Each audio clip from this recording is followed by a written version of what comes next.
Andy, what's going on this Tuesday? All right, thank you, Scott. A little rainy here in San Diego. Hello, Andy. Hello, everybody. Hello, Steve. Hi, Scott. Hi, everyone. All right, well, welcome to another trade of the week. Every other Tuesday we do these, and we'll get started here as people start to file in. Just a couple of quick disclaimer reminders that both Andy and myself are longtime traders and users of this platform, and we're also employees now. So anything you see or hear really is our own opinion and is just our own advice, our own opinion, I should say. Any advice you want on financial investments, that needs to be given to somebody a bit more serious with the brokerage licenses. So yeah, these are our opinions. All right, let's move on. Every day, we make ourselves very much available for new users because we understand the platform is rich in features and it's not something you're really going to learn and master overnight or even in a couple days. It can take a few days or even a week. So we make ourselves available to you guys every single day. Aside from the afternoon webinars that we're doing now, these are more content derived, but every day, 12 Eastern and 3:30 Eastern, you want to go and just tune in. And if you don't have a question, you can listen and let other people ask questions and learn through osmosis. Or if you're somebody who's just raring to go and you've got 4 or 5 things you don't understand, well, pop into one of these and one of us or Chris in the afternoon will take your question in the live stream YouTube and visually demonstrate it for you. So it's the best way to get immediate help every single day, twice a day, 12 and 3:30. How do you get to that link? Well, there it is right there. trade-ideas.com/live is the redirect. Once you click into that once, YouTube knows you like us and they'll keep serving it up at those times for you. All right, we got some new slides here. Let's see. I think that's yeah. Let's save that one for Scott at the end. I always start my webinar with the same theme every week, every other week. Human and machine combined is where the strength in the symbiotic relationship is. A machine by itself or a human by itself is just not going to do as well as the machine and the human together. That is. So it's a Paul Tudor Jones reference there. No man is better than a machine, and no machine is better than a human with a machine. So no matter what industry you're in, whether it's healthcare, finance, energy, whatnot, algorithms and AI and technology is helping curate all the good stuff for us as humans to basically cull through and curate and decide what we want to do. All right, so let's get started here. Today's session, we're going to do as we normally do. Got some market recap thoughts, and he's got some AI recap thoughts. The last 2 trades of the week are interesting, and it's going to kind of dovetail into the theme that we have today. Not really going to go up over any major tools or new scans or newfangled tools that'll, help you with the platform. I'm really just going to focus today on trading because it is getting really difficult out there, and we'll talk more about that. We're also going to go, I thought it'd be a good idea to maybe check into Michael's TI strength alerts. Those are those 5 charts that some people subscribe to for 17 bucks a month. Or if you're a regular subscriber, you can always get this scan and these charts in the actual Trade Ideas Strength channel, little yellow and blue and red graphic, I think it is. And then we'll finish off as we always do with some of your chart requests. But I'll tell you, I don't think there's a whole lot of good stuff out there right now. It's hard to find. Let's start with the market recap, and we'll go from there. All right, so I'm going to start with the S&P as usual. Again, gave us a little bit of something to talk about back here on that particular week, and then basically the S&Ps, except for that day there, but the S&Ps held the 50-day moving average, and 3 days was enough for the giant gap up that came the following day back here. So the indexes are still above their 50, which means they're still in generally good health. I'm going to talk a little bit more about how we can try and make sense of this because it doesn't really tell the whole picture, but I'm going to save that for the next segment. So bit of a pullback today. That was a gap that probably really wanted to be filled. Definitely in the NASDAQ and the Qs. I think there's a gap there as well. Yes, and the gap was filled right there. So this giant gaping gap right here, sometimes price action just likes to back up and fill the hole and see where we go from there.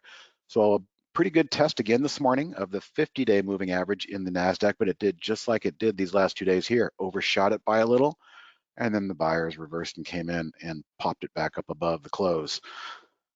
We are in no man's land for the most part here in between the 20 and the, or the 10 and the 50. So we'll see how that resolves. I think in terms of the S&P, it's looking a little better over there in relation to its moving averages, I mean to say. Let's go back and take a look. Yeah, it's back. It's well above its 50. Didn't even test it. Came down and tested the 20 and the 10 and closed right in between. So, you know, big doji day, a lot of elbows being thrown around. And again, that's going to be the theme that we're going to talk about for months on end. You know, 8 months probably now. This market has been doing nothing but throwing elbows at swing traders, which is what I am and what Andy is. Andy's been doing a lot more day trading. I don't really care to do day trading. It just doesn't work for me anymore. So I just kind of back away and do what I can and manage risk the best I can in swing trading. But this has been a tough year. It's probably, I'm even going to say it, you know, since it's been just month after month after month, it's probably one of the more tougher trading environments I've seen in a long time. And again, I'm going to explain what I mean by that and why I say that. But we'll get through this segment first. The IWM, Russell 2000, small caps, were looking really good about a month ago, and they just broke right back down. But we can just go back to our trusty, and really this is about how long the market has been frustrating people. The IWM has been doing it longer than everything else.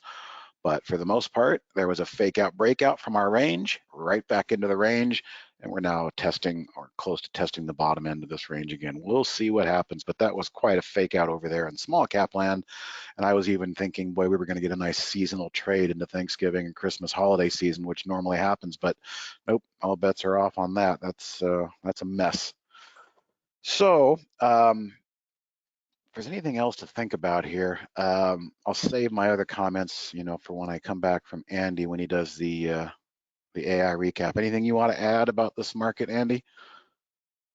No, I agree with you. I think you do have to keep your eye on the small caps, because I don't know if the markets can just continue motoring higher if they do break. And I will say this: somebody tweeted, CMT tweeted the other day, and I saw it, where some pretty big markets around the world, or they showed the small caps are breaking. So in other words, they had that same basically channeling pattern that the IWM had, and now, but they have actually broken their support. So be interesting to see if the IWM can hold up. Yeah, I am long some TZA, but I'm kind of hedged because I have some positions. But nonetheless, I'm going to keep an eye on that, because I could. Well, I was long some TZA with you. It's frustrating. I got out and got back in. I know. Yeah, this is where I sold right here. For about a break even, I think it was pretty close to a break even. Anyway, seen a lot of break evens this year. It's definitely been a lot of that. Go ahead and take it over, Andy, if you want to highlight any AI trades. Looks like the AI was definitely biased long today, so that probably took a little while to work out towards the end of the day in moderate mode. Yes, it was. Let's see, really, it did have some short strategies in there today, but looks like maybe the long strategies outweighed them by about, I don't know, 2 to 3. Anyway, it was an interesting day, not a bad day. Once again, I always like to look at the overall market, because remember, the AI basically day trades. It does not hold any positions. And really, you had a gap down in the market, basically end up just doing a spinning top, you know, closed almost where it opened. So not a lot of follow through in either direction today for the overall market. And the kind of same can be said, you know, about the trades. Although interesting enough, there was three of the best tradings were all biotechs. And as I look at these, you know, I would keep an eye on some of these. This is what I like to do, since I really don't day trade these holly trades, but I will look at them and see if there's anything appealing to me on the daily chart pattern. Something like this Mygen, if you look up here on my daily, you know, kind of been going sideways now for a couple of weeks, some volume coming in. So maybe one to keep on your radar. As far as Holly today, executed a buy on a pullback alert from on support, and zoom in, so maybe sometimes that buy gets in the way. So I guess it's looking at this intraday support from yesterday. never really got anywhere near the stop, and actually, you know, after vacillating back and forth a little bit, did finish up about 1.86% in moderate position. IMTX, boy, I thought I was eyeballing this. I thought it maybe had some had a chance there because there was decent volume. Relative volume was 7%. Nice little sideways action there, and then popped to highs, and then just bad boy just could not get anything going. But still 2% winner there and moderate profit. And VIR, another biotech. So we're seeing some of these biotechs kind of try to pop up. So you might want to keep an eye. This is a sector that's been kind of beaten up, and if we do continue this rotation, even though now it's kind of underwater and under its moving averages, a lot of times, I hate to say it, but these can be the best buys because you get this funky rotation in the biotech. It'll just happen one day. You'll pull it up, and this thing will be, you know, shooting higher. So a lot of times, what I like to do is just go ahead and mark some of these up. Just go ahead and put a price alert where I may be interested, you know, in taking a look at these, and then just go from there. But what do we say, Steve? Set it and forget it. Yeah. But VIR only a 1% winner there, although in after hours doing better there. Let's see some volume coming in after hours. So a good example of how you can look at you know, some of these trades and look at it from a daily perspective. Maybe if you're looking to swing trade or something like that, looking for a kind of a low risk, high reward type swing trade, because I did see a couple of them out there today in biotech land. I'm not a big biotech a trader, but I'll dabble every now and then. And let's see, some of these just didn't work at all. This one was a stop out. This one was as a reduced risk, which really just kind of didn't go anywhere. But that's about it. This one was another stop hit. But overall, you know, a pretty decent day in moderate. I mean, in conservative mode, $131 based upon my risk parameters. All right, Steve, I'll shoot it back. Okie doke.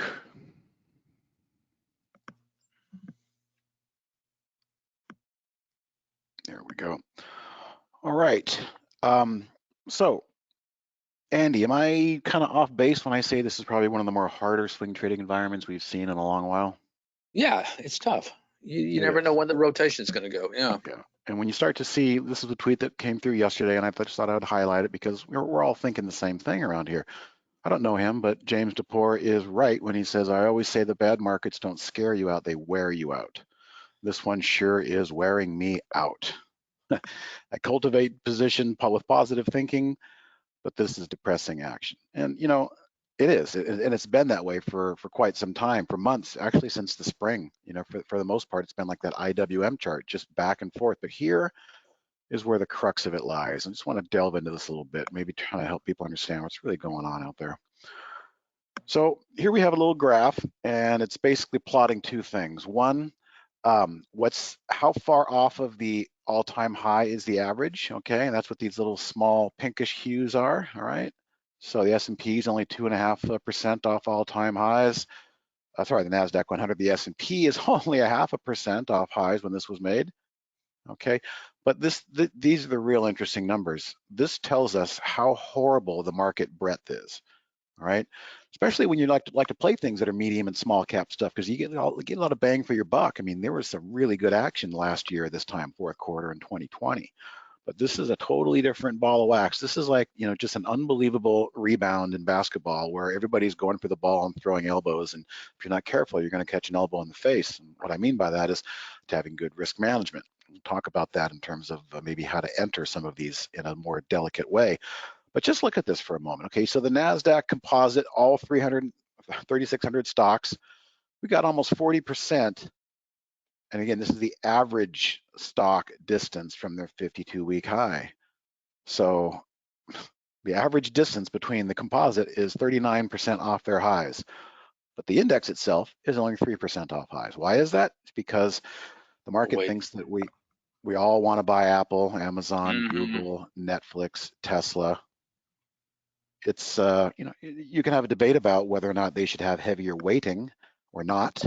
But when you break it down and look at all the different options we have to trade each and every day, there's only a very select few that are propping this market up. I mean, this market is just really operating on fumes, it just feels like. And I say that all the time. And I also say things like, it's very hard to get a swing trade to go longer than a day and a half or 2 days in the same direction before it reverses on you.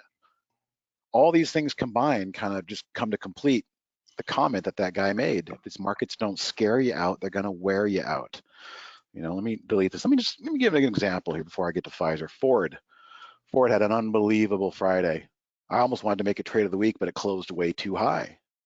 And then it gives it all back pretty much yesterday and some of today. I mean, this is the kind of 2 steps forward, 2 steps back action that we're getting across the board out there. It's very difficult. So Barry, on the other hand, is doing great because he likes to jump in and jump out and jump back in and jump back out. So he's never really sticking around trying to let these things, you know, mature and marinate and work for us like they were doing in 2020. It's been a tough year. So with all that background and all of that explanation as to why things are very difficult and a little bit of commiseration from some other traders out there, I mean, I'll sit here and tell you, I have basically just treaded water for the last 5 or 6 months. I'd love to sit here and tell you I'm killing it, I'm a great trader, but that's not what we're here for. We're here to just try and make sense of it all. And I don't have anything to gain by telling you guys I'm killing it. But I do have to continue to pick a trade of the week once a week, and that will continue. And those are usually going to be long trades. And so we got to try and find where the action is.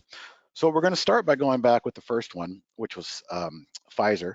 All right, now I'm going to scroll back to what it looked like when I wrote the article.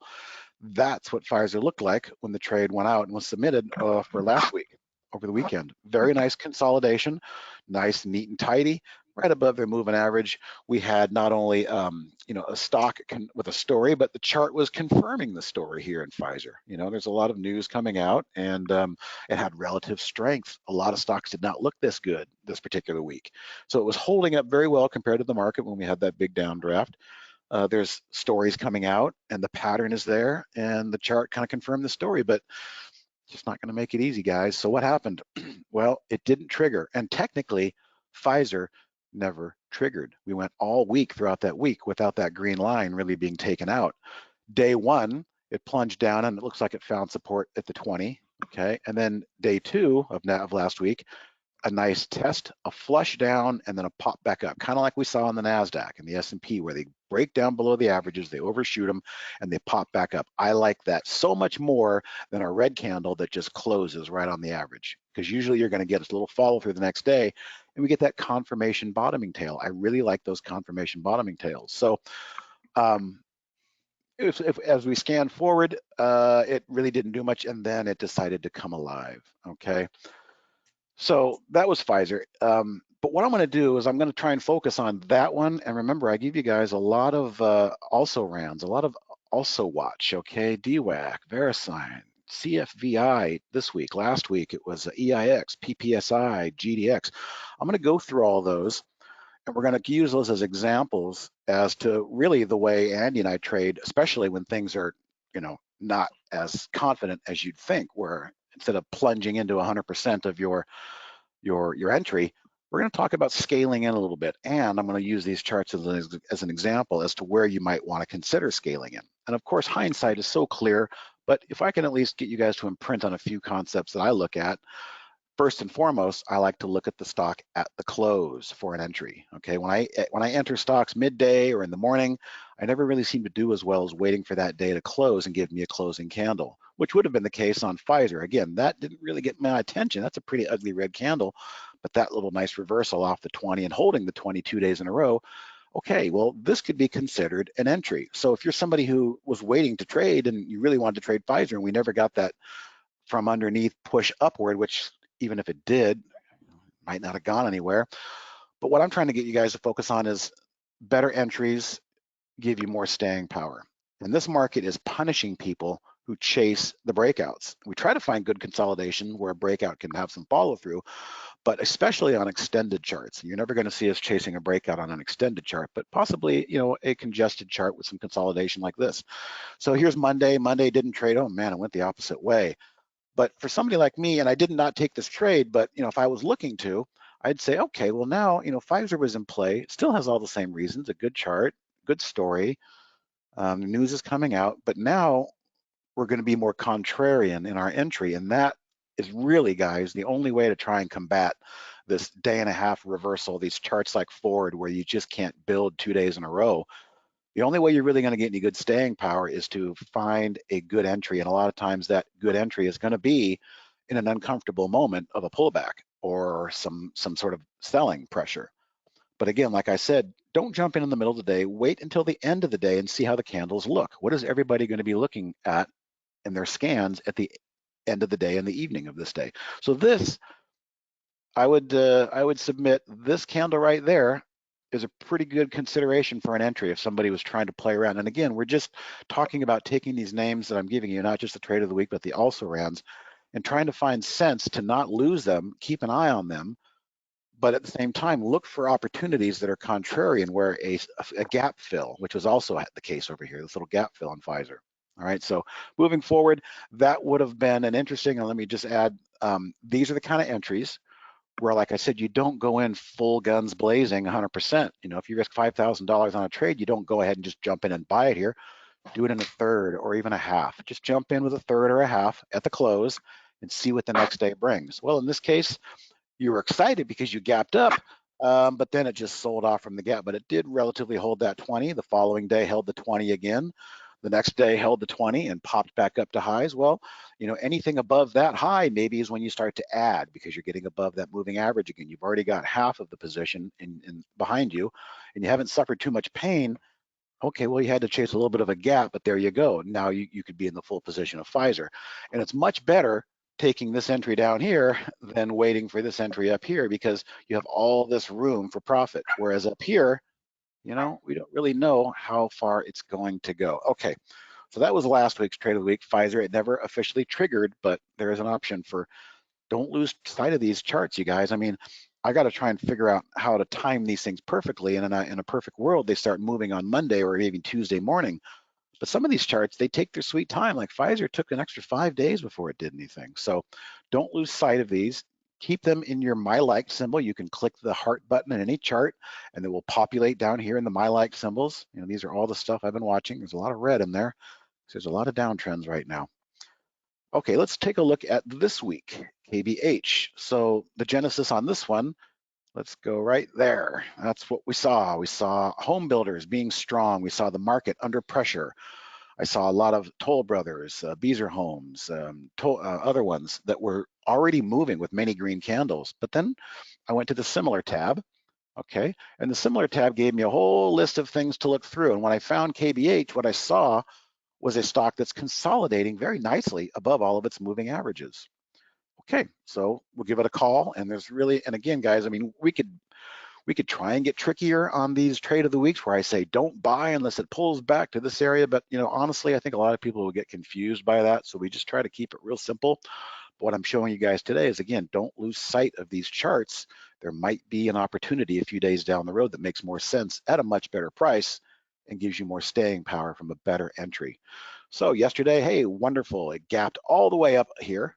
So nobody had a chance to participate in that gap because this was Sunday, it's Friday, and this was yesterday, Monday. And then, so you watch this thing and you see, I'll just see what it does. Okay, it blew right through its moving averages intraday. And oh my God, this thing turned out to be one big giant engulfing candle. That's extremely bearish. I don't want any part of that. However, today, a little bit more blow off came through. We popped right back up and created a little spinning top doji right at the 200, the 10 above. So, you know, this could be something that you could consider nibbling a third on if you wanted to at the close, and then you just, hey, I got myself a better entry rather than 44.90. I'm down here at 43.30. We'll see if we can build on a 1/3 position or a half size position from there. We'll see what that brings.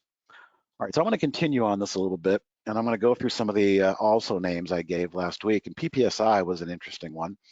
PPSI, I believe, yeah, there we go. This is what it looked like last week right there.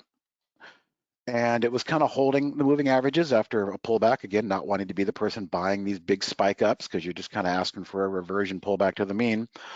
But you know, even if you'd entered maybe a half or a third position to watch it, the very next day you started going and you took out those highs, you can add to it. And then we got something that was really amazing. We got a full day and a half move. And I guarantee you some people probably decided that they've been watching PPSI and they don't want to miss out. So FOMO got them to chase it up here. and you're just asking for a pullback after 2 or 3 days or a day and a half of run like that. Interestingly enough, PPSI, I believe, is setting up again. Okay, a nice big pullback. We're back to kind of where the scene of the crime was last time. It's showed an interest in holding the 20-day moving average. And we, like I said, 2 steps forward, 2 steps back. You got to be quick out there and try not to expect things to run longer than 2 days or a day and a half in this case. But there was one that you could have kept an eye on. But again, we're trying to look to legging in. So if you were wanting to play this, this could have been a good opportunity to buy a third or even a half into the close with a nice test of the 20 the last 2 days. Big pullback after all the people who panicked out from buying up here at 14 had to cough it up at 850. I'll take that. So you're giving yourself a better risk to reward pattern on, again, a name that we're presenting with for you guys. Let's look at VeriSign. I think this was also kind of interesting. Yeah, this is interesting and not the right way. So VeriSign looked like this going into the weekend. That's why it was added, holding very nicely above its moving averages. So you watch it trade on Monday, and oh man, the first half of the day is just a nightmare. But that is like the king of all washout bounces. That's the king of all stop hunts. That is a mother of a reversal candle.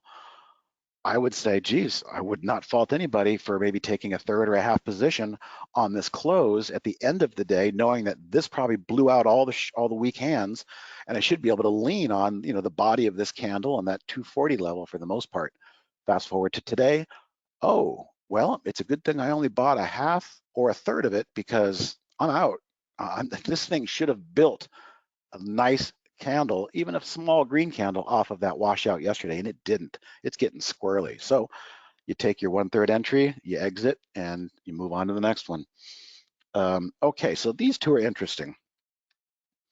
I'm actually long both of these, a little bit of a higher price here at CFBI, but this is a SPAC, so there's a lot of volatility in SPACs. They're kind of hard to nail down. But you know, it's the whole social media alternative platform. A lot of people are getting tired of being censored on social media, so some people are out there building their own Rumble, and I'll show you the other one in a second. But if you were stalking something like this, okay, that's when I mentioned watch it. But yesterday you're like, oh boy, that's an ugly red candle. I'm just going to keep this one and see what happens. A little bit of follow through and a nice bounce off the 20-day moving average with a little bit of a doji. Now, if you were aggressive and you really wanted to get in and you wanted to use this type of a closing candle here to get in, well, you've already been rewarded. This came out with news after hours. So that's why I like to buy at the close, because you can participate in the next day gap if you're right. It's not always going to happen, but if you're right, it's a wonderful feeling. So that's interesting. DWAC, Digital World Acquisition, is another SPAC. It kind of runs with the other one I just looked at. I've been long since back here as it was holding those moving averages with some nice bottoming tails. Was very happy here, but you know, I'm not surprised to see it give it all back. And this is a bit more of an investment for me. I'm not trying to get in and get out of this thing and be tricky. I think, Andy, you may even have bought some a little bit today, didn't you? I did. I bought some at 49.19. So Andy was playing off my pain. No pain because I'm still in the money, but he's playing off the action that he missed out, and he was not going to be the one to chase this candle. But watching, and then a little bit of a bounce down here. It bounced in no man's land, but technically we actually did close back above the 20-day moving average after 3.5 days of solid consolidation and selling. Hopefully that's a lower high.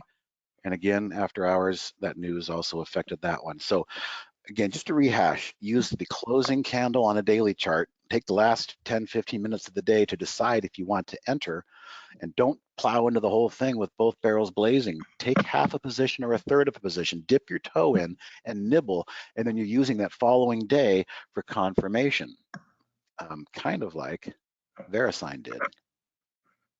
That should have been a good candle yesterday. You go in for a third, maybe half at the most, and today's candle says no, there's no confirmation here. You might want to just get out of that one and minimize your risk. And so a couple more. GDX was on the list to watch 2 weeks ago. So let's scan back, and this was it right there. So we have what we call tweezers. It's a technical term for the candlesticks that have two side-by-side parallel bottoming tails.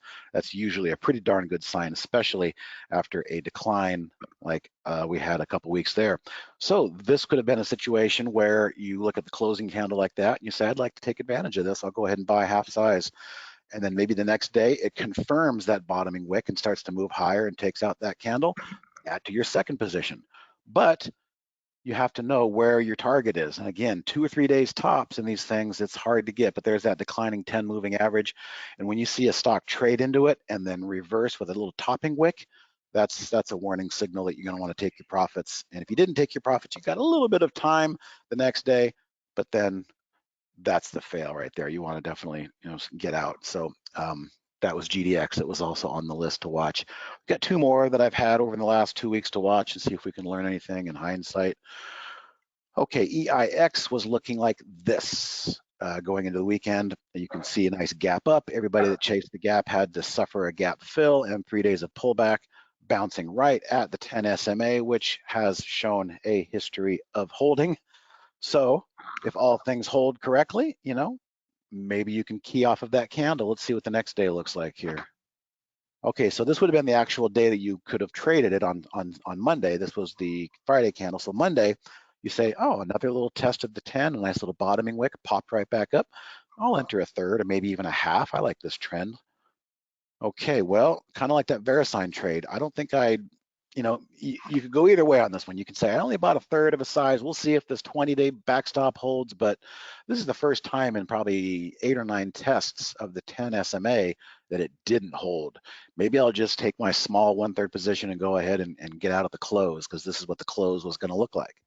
So you can use your exits and your entries, use that candle on the daily in the last 15 minutes to get a real good picture of what this chart is going to look like at the end of the day.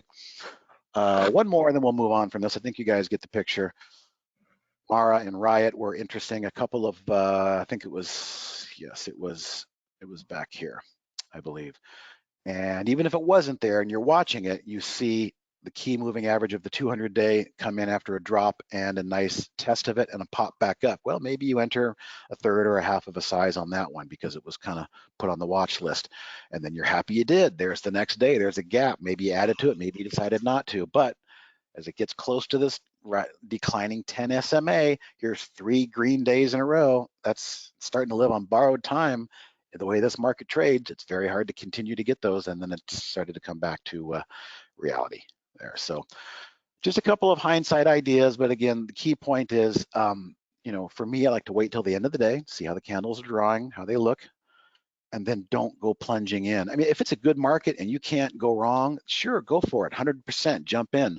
But when things are not working and you're trying to find your sea legs out there and, good trades are, few and far between, you're best off legging into a trade. It's not an average. An average in would be jumping into the 5,000 example I gave. It goes against you and you jump into another 5,000. That's averaging down, and that's a fool's game. You're not listening to what the chart and the line and the footprints in the sand are telling you. But when you do it and dip your toe in and just get your feet wet first and give it another day to see if you can get some confirmation, then you can add to it or you can cut it if it doesn't work. And that's a method that I like to use in swing trading. KJ, good question. Would you have shorted PPSI? No, I wouldn't, and here's why. I would not have shorted PPSI because I know, wait a minute. I thought PPSI had a giant short float. What happened to it? Huh. Maybe that was corrected. Well, yeah, we could have got another report in. Wow. Yeah, I don't know. That short float was pretty high. So, well, maybe just back away from what I was saying because I thought I was going to see a giant short float. I try not to want to short things that are trending higher, making higher lows as they go. It's you're basically above the moving averages. You're waiting for your ship to come in and break, and when it does, it's wonderful because it happens quickly. And it's probably the worst thing that could happen to you is to start shorting stocks and uptrends and getting a couple good winners. You're going to develop a bad habit, in my opinion. No, I want to keep approaching this one from the long side, for sure. I probably wouldn't have gone short that one. The short growth on PPSI, Dave. Yeah, where is it? Top left, right below cash. Yeah. minus 64. A lot of it came out. Uh-huh. Oh, everybody, that squeeze got them out. Interesting. We got a new report. Okay, yeah, interesting. All right, guys, where to next? What was I going to talk about next? I definitely showed that. Let's see here. Oh, as I go through the TI strength alerts, there's only 5 of them. They come out each Monday. We'll just take a look at them and see how those are looking, how you might want to play them. And as I do that, you guys can enter in some symbols here. We'll, take a half a dozen or 8 or 9 symbols that you want me to look at to close out the session. We'll go ahead and do that. But for starters, here's the, there it is, the strength alerts. All right, he starts off with the SPY. He goes right into CNC. All right, let's look at CNC. No, CNC, Steve. Here we go. Okay, so 2 days ago, this is what CNC looked like. Tough for me to want to jump in and start chasing gaps just based on everything I just talked about, because those are the entries that can wind up hurting you. But it looks like in this case, the next day kind of confirmed a little bit, and then there you go. So the people who did chase the gap, they were rewarded on that. I probably would not be one of them. I'm going to stick to what I was just talking about for 15 minutes straight, looking for contrarian entries because these kind of moves are hard to find. But good on that one. What's the next one? IRM. What's going on over in IRM? And again, you guys over here, strength alerts are there on that channel. If you subscribe to Trade Ideas, you can have access to these Monday ideas. Okay, so there is IRM going into the weekend. Nice follow through on Monday, and then a pretty good example of, look, they gave it all the way back and then bounced it some. Pretty nasty. I mean, this is just really exemplative of what's going on out there on a stock by stock basis. It's very hard to get things to go in the same direction for longer than a couple of days. But if you were somebody that missed IRM and didn't want to chase it, well, you got kind of an interesting little bottoming tail here today and closed back above a couple key averages. You could use that as an entry. Be about the same as the entry would have been on Monday. What else do we got? We've got the next one is NMRK.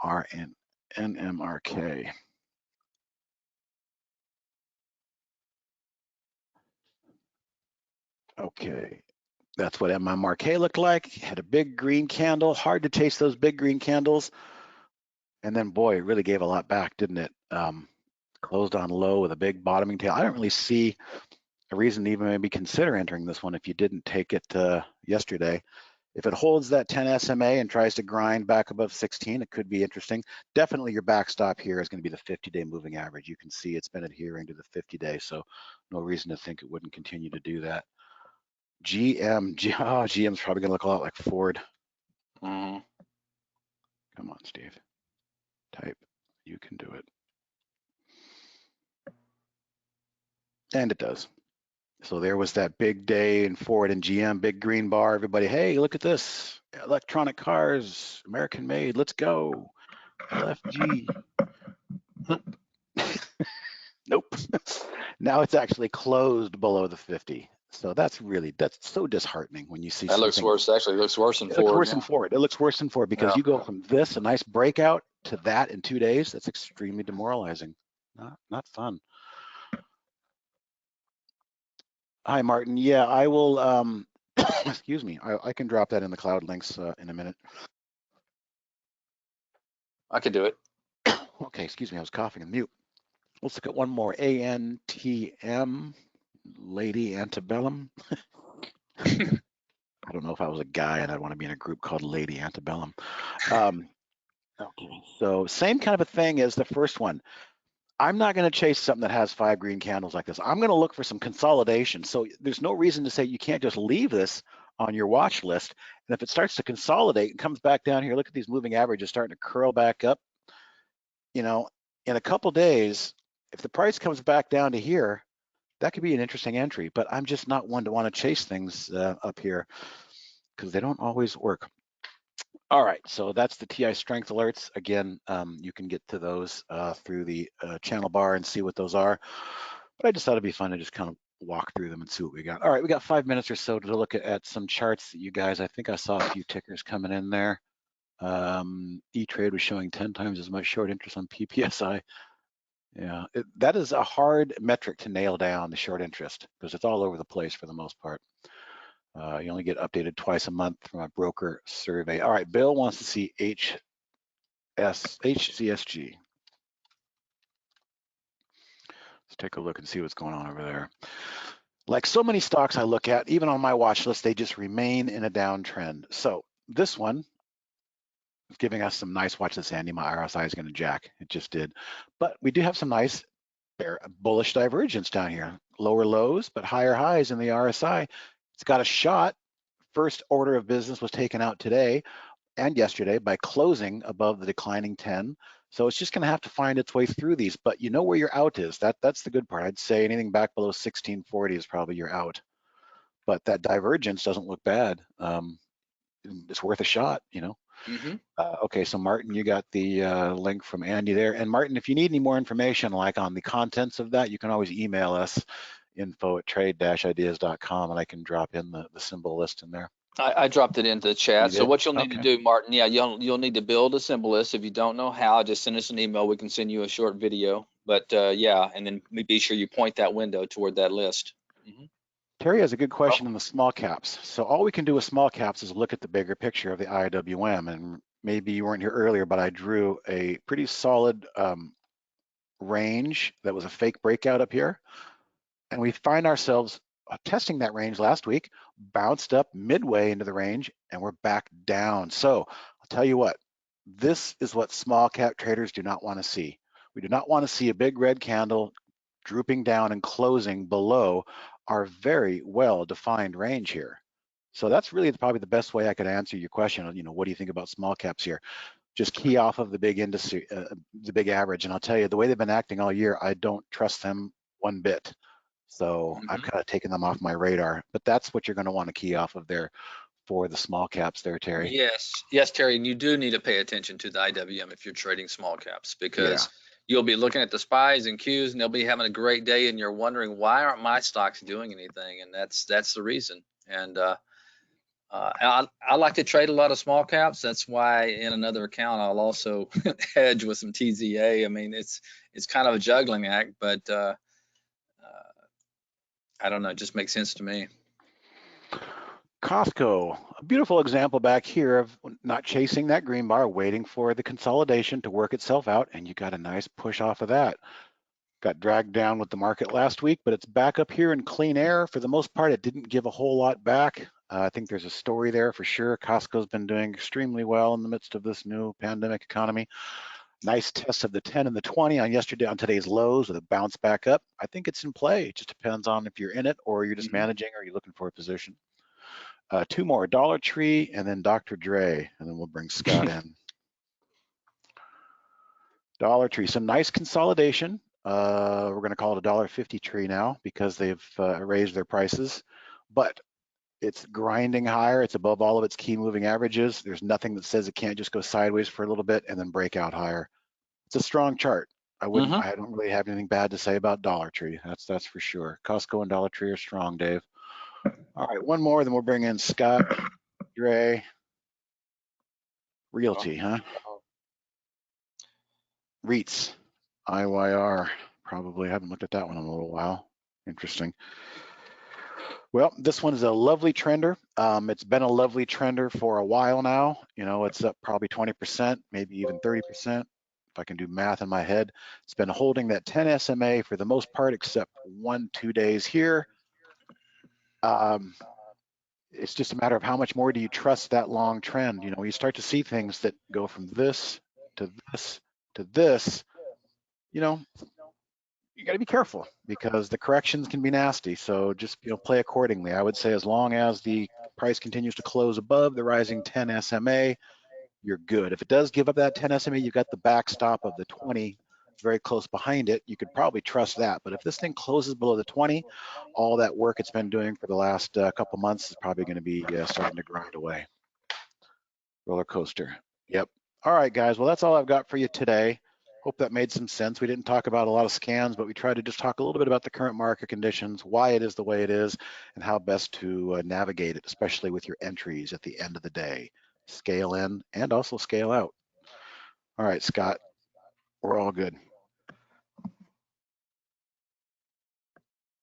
You want to start there? Yeah, great. So let's talk about a few things on the way out. Make sure that you understand that you have the best possible $0 commission trading experience with Trade Ideas and E-Trade. If you have an E-Trade account, connect your Brokerage Plus module to the E-Trade account. You can trade $0 commission, have Brokerage Plus automate your trades, manage your portfolio, all that kind of good stuff. Just go to trade-ideas.com/E-Trade. And interactive brokerage, if you are an interactive brokerage client, connect your interactive brokerage account with Trade Ideas Brokerage Plus. Go to trade-ideas.com/IBKR to learn more. And you can also manage your portfolio, execute trades, all that kind of good stuff when you connect. Save 15% using the code HOLLYDAYS, 15% off your first month or year of Trade Ideas. Also do that for an upgrade if you're on standard and want to do a premium. Any questions, email us info@trade-ideas.com. You can find us on YouTube, youtube.com/trade-ideas. Steve Gomez is at TISTG. Also at Trade Ideas, at QuantBot, other handles, and Facebook.com/Trade Ideas Pro for the Facebook account. So thanks everyone. The recording will be up later on tonight or tomorrow morning. You get an email reminder tomorrow about how to find it. So have a good one. Thanks, Steve. Thanks, Sam. Great. Thanks, guys. See you next time. Yeah. Thanks, sure. everybody. We will not have a webinar this Thursday. We're having a company event, so catch you next time. That will be preempted by the company. All right. Thanks, everyone. Thanks. Bye.